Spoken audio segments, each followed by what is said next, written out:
So if you want to talk about the future in English, you run into this really weird problem right away. Yeah, there isn't actually a dedicated future tense in English. Right, which is crazy to think about. It really is. I mean, instead of a single universal verb form for, things that just haven't happened yet, we've had to basically hack together this entire toolkit of tenses. And that toolkit is exactly our mission for today's deep dive. We are breaking down the grammar of tomorrow. Specifically for those of you trying to hit those top-tier Band 5 communication rubrics in your grade 12 evaluation. Exactly. So let's look at the basic timeline first.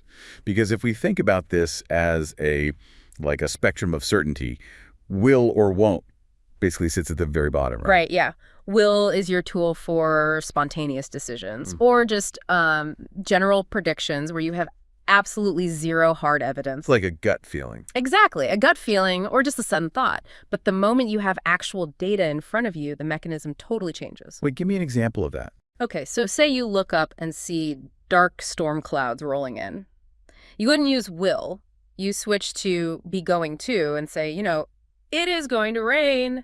Oh, because the evidence is quite literally hanging over your head. Yeah, exactly. So going to is a prediction backed by actual present data. Okay, so what if we move further up that certainty scale, like to actual locked-in plans? Well, then it's kind of like checking a calendar app.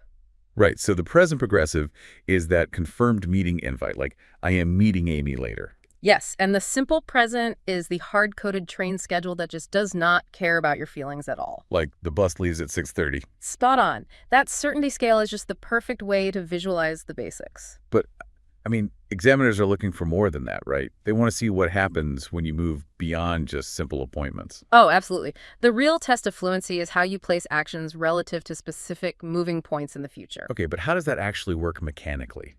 Because honestly, that sounds a bit like time travel. It kind of is time travel. We use these advanced tenses to essentially hack the timeline. So take the future progressive, which is will be plus an ing verb. Okay. That puts you directly inside an ongoing action at a very specific future moment. Got it. And then what about the future perfect?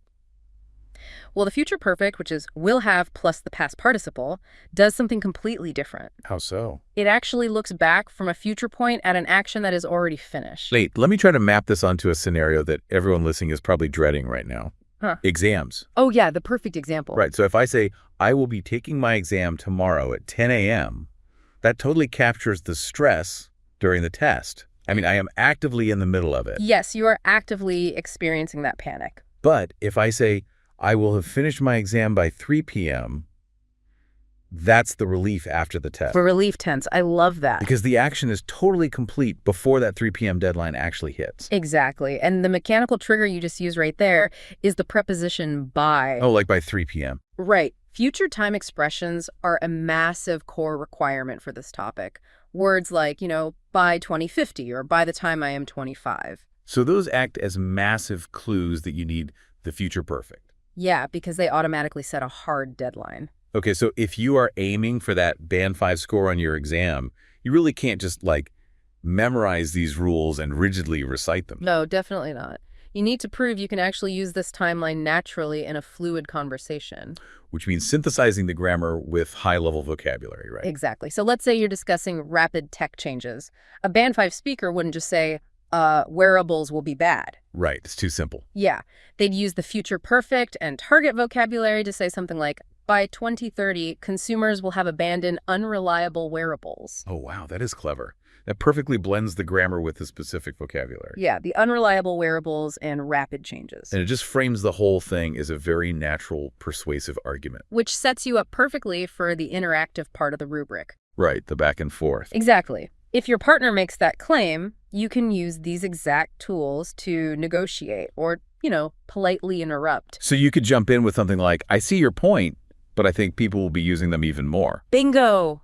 You're demonstrating a wide range of tenses effortlessly, all while debating complex ideas. You're basically using the grammar to signal your exact level of confidence and the quality of your evidence. That is exactly what it boils down to. Which kind of makes me wonder, if mastering these structures forces you to think so precisely about your evidence, your deadlines, and your certainty, how might learning these future tenses actually change the way you plan your own real-world future? Oh, that is a really fascinating way to look at it. Something for you all to mull over until next time. Yeah. Thanks for diving in with us today.